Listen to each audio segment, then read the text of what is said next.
I want to talk about the biggest and the most important story in the world, the Wuhan coronavirus. This coronavirus is a catastrophe on the scale of Chernobyl for China, but actually it's probably worse than Chernobyl, which was localized in its effect. The coronavirus could result in a global pandemic. While you were all sleeping overnight, the number of diagnosed cases in China increased by 30%. Now, let me be clear, that's not new cases, that is just newly admitted cases. It is probably several orders of magnitude higher than that. Also, while you were sleeping, China now has its entire border with Russia closed. 2,600 miles, Russia has closed that border. El Al has shut down travel between Israel and China. Air France has shut down travel between China and France. And that's in addition to all the other countries that have already shut down travel.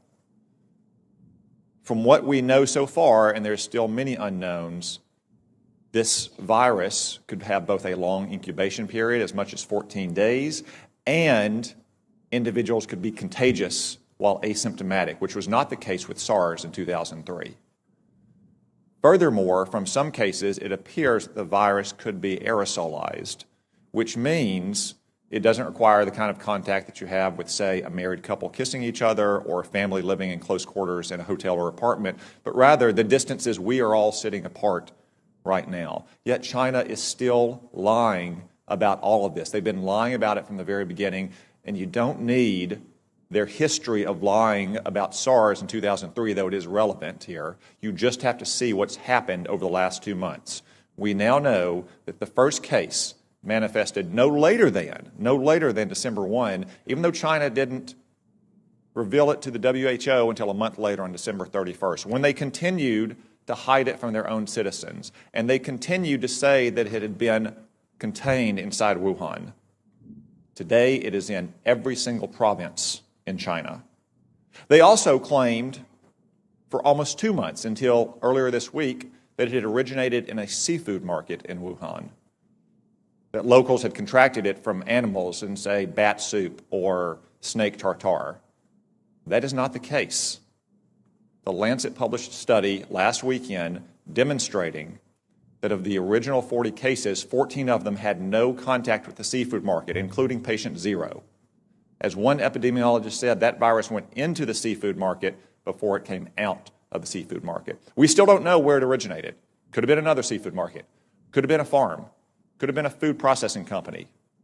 I would note that Wuhan also has China's only biosafety level 4 super laboratory that works with the world's most deadly pathogens, to include, yes, coronavirus.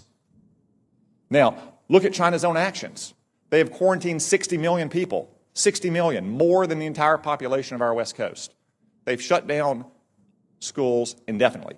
Classes canceled nationwide indefinitely. Hong Kong, a part of China, has basically shut down all travel from the mainland. That's why it is essential that we immediately stop all travel on commercial aircraft between China and the United States.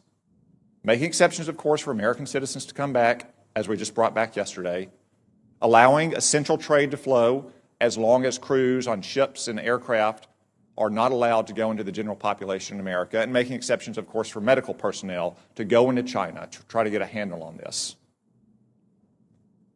It is essential that we take those steps, and essential that we get to the bottom of China's deceit and incompetence on this measure. And gentlemen, I raise this with you because you are responsible in your combatant commands for some countries that have the most fragile public institutions, to include the most fragile public health institutions in the world.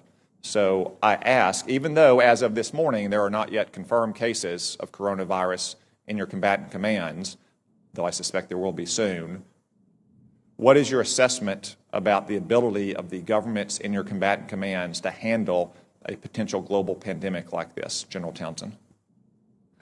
Thanks, Senator. So there are not, that I'm aware of, any confirmed cases, as you mentioned, but there are some suspected cases.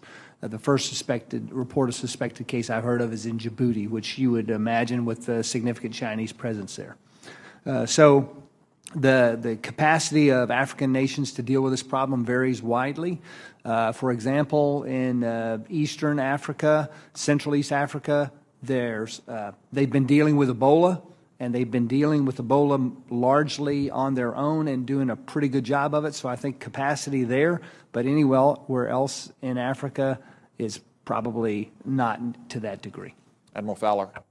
The Venezuela crisis has already strained the social services of many of the nations. As you're aware, Senator, we had to deploy the hospital ship Comfort twice in 1 year to last deployment 12 different nations. And in one 5-day span, it can do the equivalent of a whole